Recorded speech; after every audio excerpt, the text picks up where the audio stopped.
Dadako na po tayo siguro sa ating pag-aaral no, ni Maya chapter 9. So nasa bali verse kon tayo no, nasa verse 2 bali tayo dito no. Na kung saan yung mga bagay na nakikita po natin na we need to put clarity or exposition no. So last Thursday, we pick up the word yung separation, no? That they separated themselves. So let me read again yung verse 2 po, no? That the descendants of Israel separated themselves from all foreigners and stood and confessed their sins and the wrongdoings of their fathers. So ayan po, no?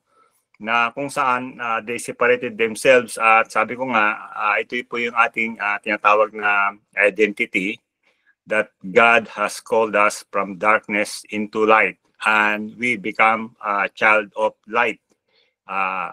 So tinawag tayo ng Panginoon to have a fellowship with His dear Son. So this is our calling, this is our identity, na God is holy, for we shall be also holy. Na kung saan we need to separate ourselves from the world, from sin, but not from sinners, katulad ni Jesus, na kung saan yung mga sinners ay kanyang inabot, no, the outcast of the society. So makita po natin, no, na God has called us to separate. He separated us for Himself, para sa kanya, na kung saan katulad yun nangyari kay Moses, no, God separated Himself or called him to be with Him sa Mount of Horeb, and because of this, so nagkaroon siya ng tinatawag na transformation. And we need this kind of tinatawag na fellowshipping sa Panginoon o encounter sa Panginoon, no, katulad ni Jesus, yung kanyang ginawa sa transfiguration, na kung saan na nag-transfigure siya. And I believe itong bagay na to, magkaroon tayo ng idea na yung unang tao before they fall to sin, no, ganun din na meron silang tinatawag na glory o meron silang light in order for them to fellowship with God, no, yung glory that was lost. At yung ngayon yun po yung binabalik ng ating Panginoong Hesus, yung tinatawag na relationship and fellowshipping, and I believe the glory. So yung part ng glory dito, no, is kasi alam natin yung glory is not only just light but merong manifestation nito, no. At isa dito po yung tinatawag na prosperity. Okay. Now, we will continue yung sa verse 2, but this time we will pick up yung word na sin at saka yung iniquity, no? Kasi ito yung kinonfess nila. Sabi nila, they confess their sin and the iniquity of their fathers, no? Kung titignan po natin in chapter 1 ng Nehemiah, though na yung word na iniquity hindi niya nabanggit, no, but inacknowledge niya yung my sin and the sin of my fathers. Ayan po. So ang point doon is merong tinatawag na acknowledgement, na kung saan kung paano ang mga isibihin Israelites dito sa chapter 9 na they acknowledge. Kasi nga doon sa verse 1 nga, sabi dito, now on the 24th day of the month, the Israelites assembled themselves with fasting and in sackcloth and with the dirt in their hands. Ayan po. Na kung saan dito yung kanilang gesture is already an acknowledgement that they are returning to God, that they are sorry for what we have done, at yung kanilang tinatawag na forefathers. Now, bali magkakaroon po tayo tinatawag na word study dito, no? Word study kasi meron lang impression sa akin, no, regarding itong word na to, yung sin, iniquity. We will add yung transgression at saka we will add yung debt o yung utang, no. Apat po yung word na ating pong papag-aralan po dito, no, na kung saan yung sin at saka iniquity, yung po yung kinonfess nila before God, no. Bali, nilook up ko po dito, no, yung word na iniquity. Kasi sabi ko nga, meron akong konting knowledge sa tinatawag na mga parang legality, no? Kasi I work in the inspection before do sa aking trabaho, career sa airline, no? I work in the inspection. So ang trabaho ng inspector ay yung tinatawag na yung document na pinipirmahan ng mekaniko whenever work has been done. Then binabalidate ito ng inspector na attesting that it has done according to the standard na approved ng tinatawag na government na galing sa tinatawag na manufacturer. Kaya dito atin po makikita merong tinatawag na standard that we need to be complied, na kung saan pag meron pong nangyari na isipin hindi maganda o nangyari regarding doon sa tinatawag na tinrabaho, there is a document that is traceable. Ibig sabihin, sino yung gumawa nito, para makikita kung saan nagkamali. Kung sino yung nagkamali, bakit pinayagan o bakit ginawa ito na hindi na-check doon sa tinatawag na standard.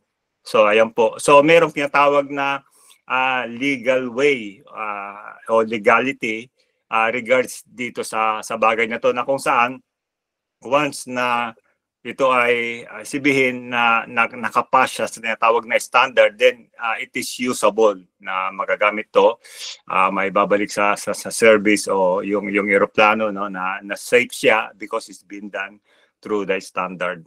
So ngayon, merong kasing mga question, no, na kung saan alam po natin, sinabi ng Panginoon sa Deuteronomy na merong tinatawag na curse at saka merong tinatawag na blessing. Na kung saan dalawang bagay lang po, blessing or curse, no? So yun yung dalawang bagay. Na kung saan is bakit hindi nangyayari yung blessing? So it means there is a curse. Bakit hindi na i-release yung blessing? Maring something is holding. Okay? So ating pong pag-aaralan, no, this is simply examination sa bawat isa po sa atin, no, na kung saan sabi ko nga, this is what I'm seeing dito sa aking inaaral po, no, kung saan nakita ko po yung word na first, yung word na iniquity. Nakita ko po siya sa Genesis 15:16, no. At pabasahin ko po itong sinabi ng Panginoon kay Abraham, no. Ito po yung sinabi niya sa verse 13, no. Sabi ng Panginoon, "Then the Lord said to Abraham, know for certain that your descendants will be strangers in a land that is not their own, and they will be enslaved and mistreated 400 years. But I will judge the nation they serve as slaves, and afterward they will depart with many possessions. You, however, will go to your fathers in peace and be buried at a ripe age. In the 4th generation, your descendants will return here, for the iniquity of the Amorites is not yet complete." So ayan po yung sinabi ng Panginoon kay Abraham. Yung kanyang descendants pupunta sa ibang bansa na alam natin na Egypt, then babalik sila after 400 years or in the 4th generation, no? At yan po, sabi ganon, bakit? Because the iniquity of the Amorites is not yet complete, or sa ibang translation, it is not yet full. So ibig sabihin, kumbaga sa bigas, no, hindi pa puno, hindi pa kinakalos. Ayan po. So, yung ginamit niya na word dito ay yung iniquity, yung tinatawag na kasamaan. So, yan po yung unang nakita ko po dito, yung paggamit ng word na iniquity. So, isibihin, merong tinatawag na legal hold against the Amorites, no, na kung saan because of this tinatawag na legal hold, doon bali I believe ang God ay meron siyang say, no, na kung saan yung tinatawag na judgment ay ihatid para magkaroon ng tinatawag na justice sa bagay na ito. Now, nakita ko po din yung word na iniquity, no? Dito sa Exodus chapter 20. Ito po yung sa Ten Commandments, no? Let me read yung verse 5. Sabi ng Panginoon dito, no, sa Israelites, no, through Moses. Sabi niya ganon, "You shall not bow down to them or worship them. For I, the Lord your God, am jealous God, visiting the iniquity of the fathers on their children to the third and fourth generations of those who hate me." Ayan po. So, yung word na iniquity, lumabas po na naman, no? Na kung saan, yung word na iniquity, unang-una sa Genesis, isibihin, God is withholding His judgment. Dito naman, lumabas naman yung word na iniquity, no? Na kung saan, I believe, yung word na ito, it has to do with the blessing that is being withheld or judgment, no? Yung judgment. Okay. Kasi nga, merong ang, kung minsan, yung tinatawag na mga arguments, no? Regarding do sa blessing ng God, no? Kaya nga sabi ko, dalawa lang yan, blessing at saka curse. So why we are not receiving the blessing, maring it is being withheld because of iniquity. Merong tinatawag na legal hold o legal issue na kung saan because of this is being hold, no? Hindi na i-release, no? Okay, kung titingnan po natin, no, sa tinatawag na sa atin bilang mananampalataya, no? Na kung saan baka sasabihin natin na it does not apply anymore to us, no? Na alam natin based doon sa sinabi ni St. Paul sa Book of Galatians, sabi niya sa Galatians chapter 3 verse 13, sabi po dito, Christ redeemed us from the curse of the law by becoming a curse for us. As for it is written, cursed is the one who is hung on the tree. Ayan po. So ibig sabihin, titignan po natin dito, no, na kasi nga sabi nga blessing at saka curse na sinabi ni Paul nga sa Galatians, no. Christ redeemed us from the curse of the law by becoming a curse for us. For it is written, cursed is the one who is hung on the tree. Ayan. So kung naririn na tayo sa curse, dapat meron ng blessing. Pero why it seems that parang wala pa yung blessing at parang nasa curse pa tayo, no?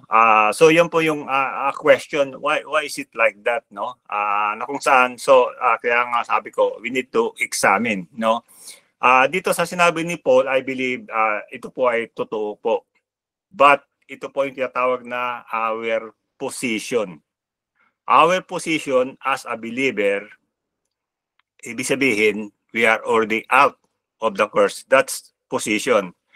So dapat natin malaman, iba yung position sa tinatawag na experience. Isibihin, it is in the spirit, but it is not in the physical. Ayan po. So alam po natin na positionally, we are out of the curse. But experientially, as if we are in the curse, no? Kasi we don't have that kind of yung blessing. Pag sinabi ko pong curse, of course, alam natin, no, something na nagpapabigat o nagpapahirap, no. Kaya nga sabihin, maring yung mga iba siguro sa atin is kumbaga sa kwan, merong struggle o maring ako yata pinapatamaan nito o no, it's not. We are simply studying and we need to examine ourselves, no, in the light na kung saan sabi nga ni Jesus, if my words abide in you. Abide in me and my words abide in you. So why is it not yung word ng God is not abiding?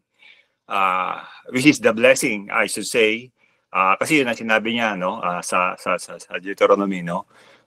So ibig merong something na is being withhold, na hindi siya na-release because of this problem yung tinatawag na iniquity. Why? We don't acknowledge, we don't see it, no. We don't see it, no. Now, hindi po tayo pupunta muna sa transgression, no. Alam natin na yung transgression is part, of course, sa ating word study, no. But pupunta po tayo sa isang word, no, na alam ko po na alam natin to, but ang question nga do we really understand it? Talaga ba naunawaan natin siya? Ito po yung prayer ni Jesus, no? Yung prayer niya, no? So I will start in verse 9 of chapter 6 ng Matthew. Sabi ni Jesus dito, so then, this is how you should pray. Our Father in heaven, hallowed be your name. Your kingdom come, your will be done on earth as it is in heaven. Give us this day our daily bread and forgive us our debts, as we also have forgiven our debtors, and lead us into temptation, but deliver us from the evil one. Ayan po. Binanggit niya dito, and forgive us our debts. Now, the question is, bakit hindi siya gumamit ng sin? O bakit hindi siya gumamit ng iniquity? O hindi niya ginamit yung word na trespass? Ang ginamit niya yung debts. Ayan po. Yan ang question niyan. Siyempre, debts, it is a term used sa finances, sa kalakalan. Utang yan eh. Isipin yung utang, alam natin na merong moral debts at saka merong financial debts. Ayan po. Pero isipin yung debts, ginagamit yan, kalimitan, sa kalakalan sa pera. No? Ayan po. So bakit niya ito ginamit yung word na debt? Pwede niya naman gamitin yung sin o yung transgression o yung iniquity. Bakit yung debts? So that's the question. At yun din yung wina-wonder ko, bakit niya ginamit? Now, sa akin is I have something, kumbaga sa may mga parang key na kung saan merong siyang gustong sabihin na bakit niya ginamit ganun yung term na yon. Okay? So alam natin yung sin, iniquity, transgression is all like moral failure. Pero yung debts, it's not more than hindi lang moral yun eh. Financial failure din eh. Kasi debts is utang, no? Ayan. Alam natin yung sin is like offense, no? Pero isibihin, yung offense nito pati yung finances kasama. So, are you getting me? Let me hear from you. Nakakukuha niyo ba ako? Mag-unmute po kayo and let me hear from you. Amen. Mag-unmute po kayo. Let me hear from you. What is your take? What is your take?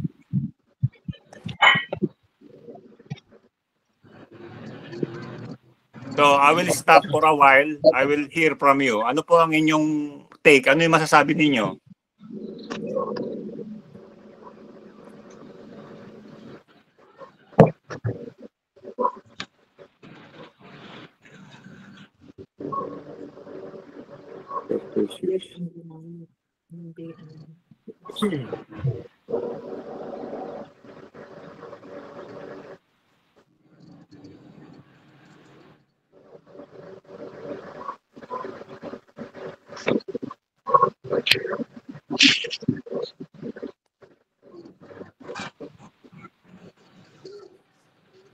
Verse 12.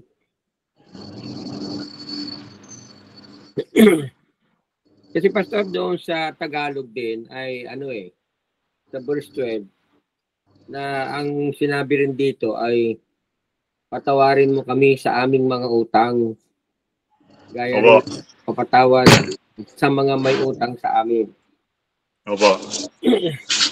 Parang ano parang ang kinukuha dito pastor parang inaano din dito yung yung utang na ano hindi kasalanan ang binabanggit po dito kasi pastor Ang pinapatungkulan din dito is yung realidad na yung ikaw ay may utang. Ganon din sa Kasi sabi niya, and forgive us our debts and as we forgive our debts. Yung mga may utang sa atin ay ating pinatawad at patawarin naman natin yung mga may utang sa atin. Parang ganun Yan ang sinasabi dyan sa word na yan Ang may utang ba ay maganda o masama? Ay hindi talaga maganda. Dahil kumbaga Okay, let me read yung Deuteronomy chapter 15, no? Mag-start ako sa verse 6. Sabi ng Panginoon sa Israel, when the Lord your God blesses you as He has promised you, then you will lend. Sabi niya, ikaw ay magpapautang o magpapahiram to many nations. But you will not borrow. Hindi ka hihiram. And you will rule over many nations, but they will not rule over you. Sabi niya ganon. Then sa verse 7, if there is a poor man among you, one of your fellow Israelites, if any of your cities in the land that the Lord your God is giving you, he shall not be heartless, nor close-fisted with your poor brother. So what we are saying here, no, hindi naman natin sinasabi na, kumbaga sa kwan, walang magiging mahirap o no. What I'm saying is yung sinabi ng Panginoon dito in general, sabi niya ganon, you will lend to many nations. Ikaw ay magpapautang o ikaw ay magpapahiram at you will not borrow. So it means yung tinatawag na curse o yung utang is not good. Hindi maganda. Ika nga. Okay. Okay, Pastor Nestor, go ahead sa yung gusto sabihin. Yun lamang po, Pastor, kasi nga, ang tao kasi na may utang, alipin siya nung taong pinagkakautangan niya Parang, kung baga sa ay parang namamanipulate niya yung isip ng tao na pinagkakautangan niya. Napagsasabihan siya ng mga words na hindi dapat marinig. Siyempre, may utang Ayun sabi ko alipin siya ng taong pinagkakautangan niya. Okay. And that's why. So sabi ko nga in the beginning, no, dito sa ating tinatawag na word study, yung sin at saka iniquity na ginawa ng mga Israelites before the Lord, they acknowledge it, no? Ayan. So kasi kinakailangan meron tinatawag na acknowledgement, meron tinatawag na pagkakakilala o tinatawag na account sa tinatawag na responsibility. So, isibihin, yung kanilang tinatawag na pagiging irresponsible, they acknowledge it before God. And this is very important, no? For God to isibihin, release yung tinatawag na blessing, no? Dahil kasi merong tinatawag na acknowledgement. Okay, meron pa ba akong iba na gusto mag-share o magbigay ng kanyang input? Okay, sige po, Pastor. Ang nais ko pong banggitin patungkol po dito sa sinabi ng Panginoon. We know that God is all-knowing. No? Ibig sabihin, even from the beginning, God knows what will be the reality na kalakaran sa everyday life ng mga tao, hindi lang ng mga Israelites. Of course, ang binanggit doon ay yung mga Israelita. You will lend from many nations, pero hindi kayo manghihiram. But we know sa kapanahunan po natin, sa pang-araw-araw na pamumuhay natin, sa ating pong komunidad, na ito po ay ordinaryong nangyayari at madalas na nangyayari. Yung mga nagkukulang po sa finances ay dumadating sa pagkakataon na pag may pangangailangan sila ay nanghihiram. At siyempre, doon sila nanghihiram. Unang-una ay doon sa kaibigan nila or kamag-anak, those who are in good relationship na merong trust sa kanila. At po natin ating pong pananampalataya or ang ating relasyon. Ang pananampalataya with God is based on relationship. Kaya nga po, Diyos. Ang mga kapatid natin, tinatawag nating kapatid because of relationships. And reality-wise, yung pong pagkakautang, especially kung hindi po nababayaran, it breaks relationships. At ito po ay malaki ang nagiging epekto sa relasyon. Kahit magkapatid yan, magkamag-anak, kaya nga pag sinisingil at hindi nakakabayad, nagagalit, sumasama ang loob, kung minsan yung nagkakautang, umiiwas, nagtatago, ayaw nang makipag-usap. No? So, I believe ang binabanggit po talaga ng Panginoon dito is in relation with yung pagkakautang, at hindi lamang po financial. Sa ating po mga Pilipino, very karaniwan na po yung utang na loob. No? Utang na loob. At yun po ang isa sa mga kinagawian ng mga Pilipino na napakahirap pong baliin, pero madalas po ay nagpapalipit sa tao na nagkaroon ng utang loob sa sa ibang tao, sapagkat ang utang na loob po ay ang hirap bayaran dahil ito po ay it will last a long time. So yung I believe yung pagkakautang na sinasabi ulit ay hindi lang po siya financial. At yung pong sinasabi ng Panginoon na patawarin ang pagkakautang ng ibang tao.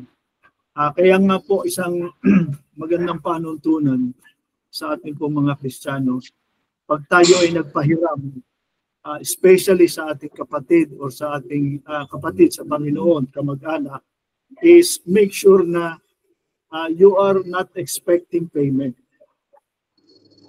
Bakit po? Dahil if you are not expecting payment, hindi po sasama ang loob mo kung hindi siya magbayad. At hindi po sasama ang tingin mo sa kanya kung hindi siya magbayad. Because sa iyo, ang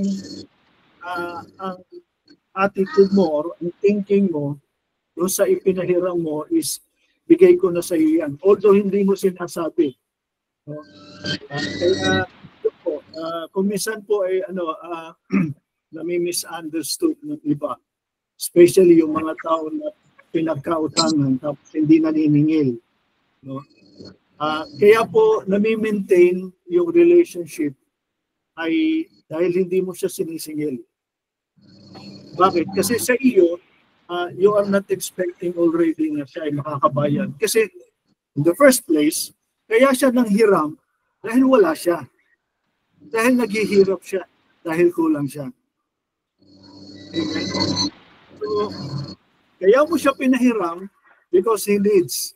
And you know that it is very hard for him to repay. It is very hard for him to repay. No? Kaya nga po, ayan, based on experience po yan. Kasi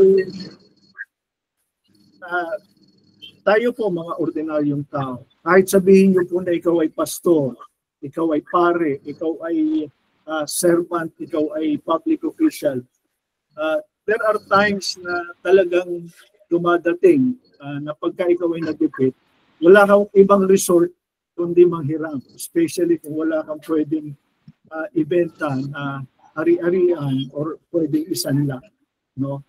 At pag dumating po yan, ikaw ay pastor, ikaw ay nanghiram at hindi ka nakabayad, it would also put a smear on your character. Pastor ba yan? Hindi marunong magbayad. So, nakakasama yan relationship kundi ng reputation ng isang pastor o kaya kung government official yan, kung yan ay somebody na may position sa isang organisasyon, ay it would kaya the Lord knows that pagkakautangin ay marami pong kasamang epekto. Kaya sabi po niya, oh, no one anything but the love of God. Huwag kang magkaroon ng utang ng kahit ano, kanino man, maliban sa pagmamahal mo sa Panginoon. Meaning to say, I owe you the love of Christ. Pag hindi kita minahal, may pagkakautang ako sa iyo. Yun lang ang pagkakautang na pwede kong akuin. Hindi kita tinulungan, hindi kita dinamayan, nagsabi ka, hindi kita binigyan. Hindi ko pinakita ang pagmamahal ng Diyos sa iyo. Kaya ikaw ay nagduda sa pagmamahal ng Diyos. Dahil hindi nakita sa akin. Kung ako ay pastor, hindi tinulungan yung humingi ng tulong sa akin. Hindi lang po hindi lamang sa akin nagkakaroon ng marka yun. Maaaring doon sa Diyos na aking nire-represent. So yun po. Maraming salamat po, Pastor. Okay, maraming salamat po pa Pastor Frankie. Okay, nakita ko si Pastor Israel nagtaas ng kamay, Pastor Israel. Okay po, yan sa akin po ang bagamat ang pinag-uusapan natin dito ay utang, financial. Pero sa tingin ko po yung sa sinabi na forgive us our debts, kasi ang kausap po dito ay ang Panginoon, so hindi po siya financial, hindi siya yung financial na pera na utang sa Panginoon, kasi wala namang ganun, di ba? Wala naman tayong pera na utang sa Panginoong Diyos. Ang nakikita ko po dito na binabanggit na debts is yung our moral or spiritual obligations sa Diyos na hindi natin nagagawa. So yun yung utang natin sa Panginoon, yung pananagutan sa Kanya na, di ba katulad ng mga Israelita, maraming mga ipinapagawa sa kanila o mga obligasyon na itinuturo ang Panginoon na gawin nila pero hindi nila nagawa. So sa akin parang yun yung binabanggit diyan na forgive us our debts, yung mga o yung mga obligasyon natin sa Diyos na hindi natin nagagawa. So yun po yung para sa akin.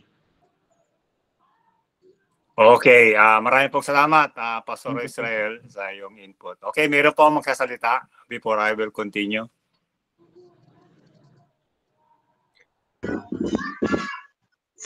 Pastor Vidal, go ahead. Agree po ako sa sinabi ni Pastor Frank kanina at saka ni Pastor Israel, kasi kapag tingnan natin yung Lucas na Lucas chapter 11 tapos verse 4. Okay.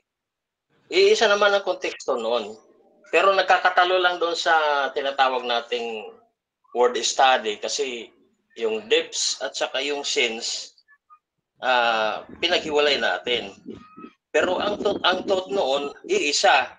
Kaya lang, nagkakatalo doon sa tinatawag na moral debt, yung sinasabi ni Pastor Israel. Kasi nga, mayroong sinabi rito ang Panginoon, sabi rito, forgive us our debts as we also forgiven our debtors. So mayroong debtors, mayroong pinakautangan at saka nangungutang. Pero ang sa tingin ko dito, hindi naman talaga pera ang pinag-usapan dito, kundi yung tinatawag na moral debts o moral obligation. Katulad nung anak, may talinghaga tayo na mayroong mga servants ng hari na nagkaroon ng utang. Yung isang servant na maraming utang, pinatawag ng hari. Ngayon, pinagbabayad. Wala namang pangbayad yung tao, yung servant. Tapos, nagmamakawa siya na patawarin. Ngayon, pinatawag siya ng hari. Hindi pinabayad sa kanya yung kanyang utang. Ngayon, nung siya maglakad, nakita niyo siyang servant na nagkautang sa kanya. Pinilit niya magbayad. Wala namang pambayad yung tao, kaya ginawa niya, sinakal. So, makita natin na yung nga, katulad sabi ni Pastor Frankie, yung pagiging nila, yung pareho silang servant, dapat pare-parehas yung nila, yung level. Kaya lang nasira dahil nga doon sa moral obligation na hindi na natugunan, na dapat sana ay natugunan kung may pambayad lang yung tao. Kaya nga lang, makita nga natin doon na wala nga pambayad yung tao pero pinipilit niya. Kaya nagalit yung hari, di ba? So, yun lang ang makita ko rito na yung debts na tinutukoy dito ay yung moral obligation natin, moral debts. Kung titingnan, parehas lang naman ang konteksto nito sa Lucas 11, parehas lang naman. Pero ang ginamit doon, sins, hindi debts. So, yun ang So, agree ako nung sa sinabi ni Pastor Frank kanina at saka ni Pastor Israel. Okay. Maraming pong salamat, Pastor Vidal. Are you done? Tapos na po kayo? Yung sinabi po ninyo, may dadagdag po kayo. Tama na po yun. Nag-agree lang ako sa kanilang sinabi. Okay. Alright. Paki-mute lang po, no, para hindi ko mayroong pumapasok na ingay. Alright. Thank you. Okay. Maraming salamat sa inyong input, no, sa inyong mga nabanggit, no. Okay. We have still like 10 minutes, no, to continue. Then I will stop. Kung ano man yung ating natatakil ngayon, we will stop. And we will continue sa next meeting uli, no, regarding dito sa ating word study na sin, iniquity, transgression, at saka debt, no. Ayan. So ganito po, no. Let me share something, no, na bakit ginamit ni Jesus yung debt na utang, no? Ayan, sa Tagalog utang, no. Bakit niya ginamit yung sin, transgression, iniquity, no, dito sa kanyang prayer, no, na doon na alam natin na morally we are in debt to God, no, pero on the other hand naman, sinabi niya forgive also the debtor. So ibig sabihin, maring yung kapitbahay mo merong utang morally, katulad niyang kumbaga sa kwan, nanghiram ka ng sasakyan, binangga mo yung sasakyan, dapat sana makukulong ka, di ba? Dahil grace, kumbaga sa kanya, hindi na, walang problema, hindi ka na makukulong. Pero sino magbabayad ng damage na ginawa mo? That's the question. Sino magbabayad ng damage na ginawa mo? Who is responsible to that? Isibihin nyo may-ari ng kotse na nagperam sa'yo? Isibihin ikaw nagbangga nun eh. So that's the question. Okay, let's go back doon sa ating pag-aaral na sinabi ni Jesus, forgive our debts. Okay, ang question, meron ba tayong utang sa Diyos? Sabi niya sa Leviticus 27, verse 30, and all the tithes of the land, whether the seed of the land or the fruit of the trees, is the Lord. It is holy unto the Lord. If a man wishes to redeem any part of his tithe, he shall add 1/5 to it. Ano sabi diyan? Ang tithe, it belongs to God. Anong sabi sa Malakay? You are robbing me. Paano? Paano mo ako ninanakawan? Sabi niya, in tithes and offering. Okay, my question is, are you giving the tithes to the Lord? Kasi if you're not giving the tithes to the Lord, yun ang sinasabi ni Jesus na debtor. We are in debt. Isibihin, kasi bakit? God has agenda on earth. Ano ang prayer ni Jesus? Thy kingdom come. Meron siyang agenda dito. Gustong ang langit ay bumaba sa lupa.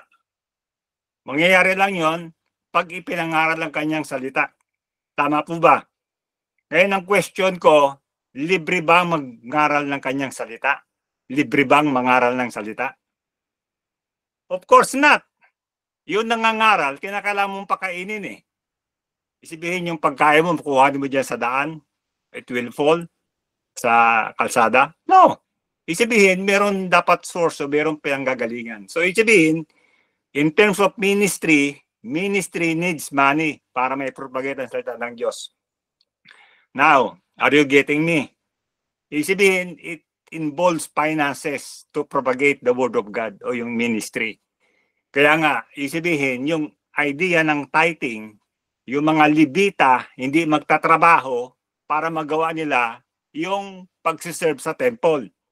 At yung 11, siya magsusupport financially para sa mga Levites for them to continue the work. Ay ngayon, hindi nila ginawa. Paano yung mga Levites? How they will continue? How they can perform yung gawain nila sa temple? Who will support them? At ito po yung problem. Kaya ibig sabihin yung financial system na inayos ng Panginoon is nasira dahil because of disobedience. And this is the problem too hanggang ngayon because of disobedience. Bakit? Kasi mayroong fear. Pag nagbigay ng tent, baka hindi na kumain o magutom o I don't know. But yun ang problem. It has something to do with the issue of faith, with the issue of fear, with the issue of tinatawag na disobedience. So, ibig sabihin dito, we hindi lang morally are in debt to God, even financially. So, iyan po yung aking masasabi dito regarding doon sa term na debt, forgive us our debt.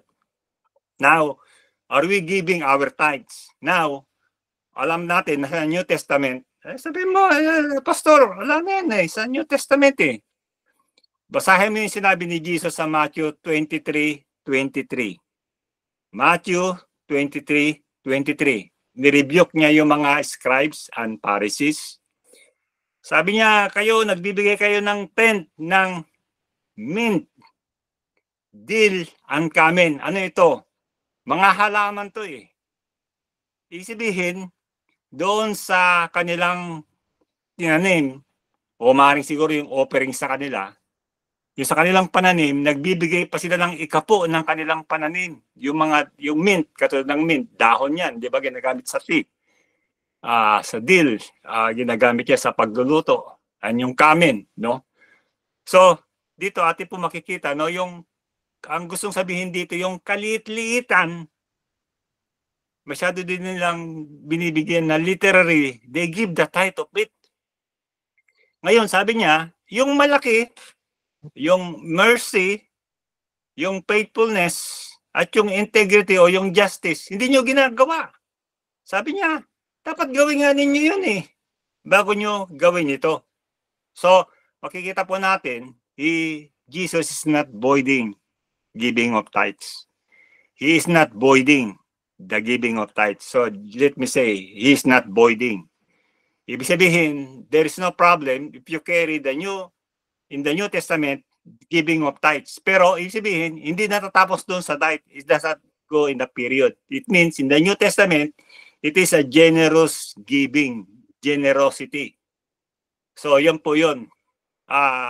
God is opening up, kumbaga sa the door, that you can give more like Jesus. Kasi nga, to be like Him, God is generous. So, to be like Him, we need to be generous. So we don't withhold anything. Ayan po. So yun ang point tinuturo ng scripture.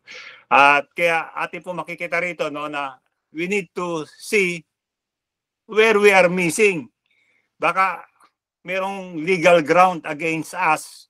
Kaya hindi po dumarating yung pagpapala, hindi umaapaw yung ilog ng pagpapala, hindi bumabaha ng tinatawag na finances sa atin is because something is being withhold because yung meron niya tayong tinatawag na legal ground. Ayan po. Sabi mo, we are out of the curse kasi Christ already redeemed us. Totoo po yun eh. But dapat ito'y mag-manifest in the real. Kasi if there's something holding you in the spirit, it will not manifest in the physical. So, kaya we need to examine ourselves. Bakit ba? Let me share to you the story no bago ako magtapos.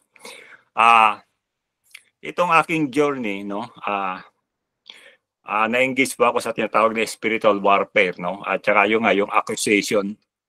When I observe yung book ni Job, si Job, ibig sabihin, naging battleground siya ng tinatawag na evil at saka good, light versus darkness, no? Na kung saan siya yung tinatawag na testing ground, no, between God at saka yung the devil, the accuser, the giver and the taker. Ayan po. Ngayon, walang nakitang ground sa kanya, walang nakitang iniquity, walang nakitang sin, walang nakitang transgression. At sabi ng devil, okay, tatanggalin ko yung, tinanggal kasi yung yaman niya. Sabi niya, pag siguro nawala yung kalusugan mo, you will depart from God.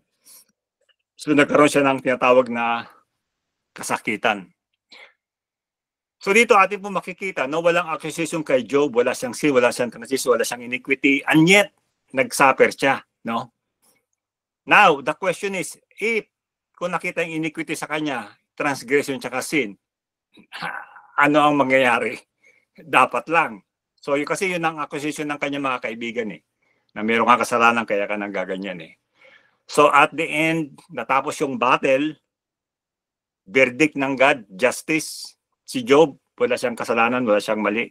He is righteous. Kaya ibinirik sa kanya yung nawala at sabi pa nga nun, doble pa. Now, sa ating part, is there any accusation? Kasi katulad dyan, napag-usapan natin yung utang. Ito, isi-share ko lang, no? Nagkaroon po ng tinatawag na cooperative, no? I thank Pastor Frankie through his good effort, no, na-establish yung tawag is Sowers Cooperative. Actually, I am not connected with that. I am not part of that kasi I don't want to be involved sa finances na baka sabihin nila yung may natatanggap ako, may nakukuha ako. No, not at all.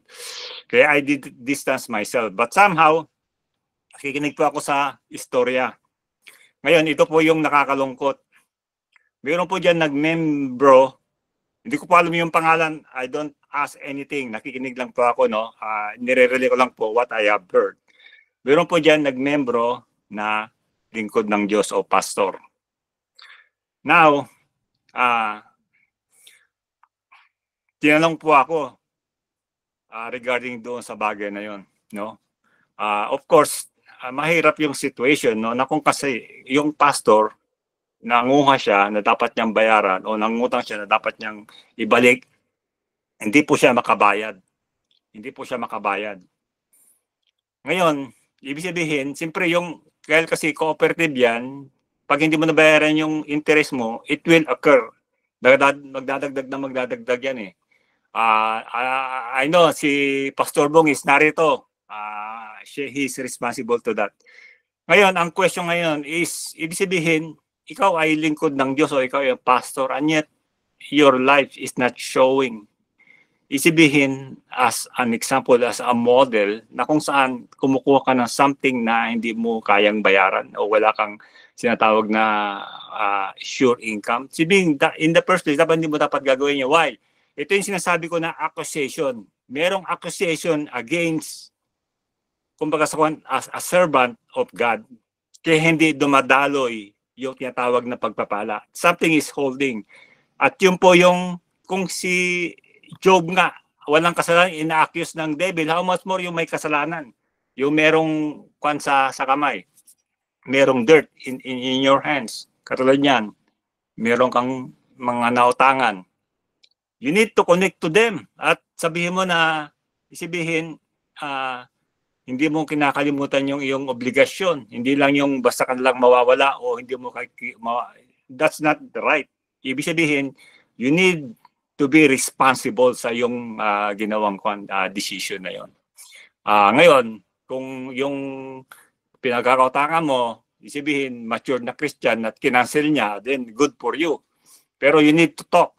Kasi ibig sabihin, dapat isibihin, kasi yan ang legal ground that is holding kaya yung blessing, it will not flow. At yung because of that iniquity. At hindi this is not a simple one. This is something na for you to be released because your mindset is hindi tama eh. Kaya nga sabi ko nga, this is the year of release. This is the year of release. This is the year of abundance eh. Pero dapat we need to make it right. We need to make ourselves right before the Lord at saka doon sa mga tao na pinagkakautangan natin. Ibig sabihin, you need to acknowledge yung tinatawag na shortcomings na yan. Okay, let us pray. Father in heaven, Lord God, salamat po sa iyong pagtuturo, Panginoon, sa amin that our eyes will be open pa yung salita, O Lord God. Na patuloy, Panginoon, Lord God, we look unto you and ask for your mercy. We ask, O Lord God, kung ano man, Panginoon, Lord God, the obligations of your people na dapat, Panginoon, gawin sapagkat you have set us as a leader, as a model, as an example, Panginoon, na nawa, O Diyos, na mangyari, Panginoon. Na kami nga po, Panginoon, Lord God, ay katangkap-tanggap sa mata, Panginoon, ng tao, sa mata, Panginoon, ng batas, at sa iyong mata, O Lord God, bilang iyong mga lingkod. At ganoon din, Panginoon, Lord God, I pray, Panginoon, Lord God, yung hipag, Panginoon, ni Pastor Nestor na sa hospital ngayon. Ibig yung anak, Panginoon, ni Pastor Cory, Lord God, na mga anak. And I pray, Panginoon, O Lord God, sa bawat isa, Panginoon, Lord God. Lord, I continually pray, O Lord God, that you will forgive our iniquities and heal all our diseases and redeem us from our distractions and crown us with loving kindness and tender mercies and satisfying our mouth with good things so that our youth is renewed like the eagles. Lord God, muli, Lord God, sa pagkakataong ito, may you touch us, Lord God, may you heal us, O Lord God, na kung saan, Lord, na sa aming, Panginoon, mga shortcomings, Lord God, ito, Panginoon, aming ma-fulfill by your grace at maganap po natin, Lord God, for us to experience the abundance, to experience the blessing, to experience the overflow, na kung ang iyong salita, Panginoon, ay mangyari, that will be lend and not borrow, will be above and not below, and that will be the head and not the tail. So ito, Panginoon, O Lord God, ang aking panalangin sa iyong mga lingkod, O Lord God, not that we will heed unto your word. In Jesus' name we pray. Amen and amen. Okay, mga kapatid. Amen. We will continue this subject next Thursday. At kung meron kayong mga something to say o to present, no, let us, kumbaga sa kwan, bring it all along. Pag-usap po tayo, then we need to make an action, no, para yung tinatawag na mga legal ground against us, yung mga issues in the spirit, na ito'y mag-breakdown, ito'y ma-blot out, at tayo maka-experience ng tinatawag na breakthrough, maka-experience tayo ng prosperity, maka-experience tayo ng tunay na blessing ng Panginoon. Okay? So dito po tayo matatapos at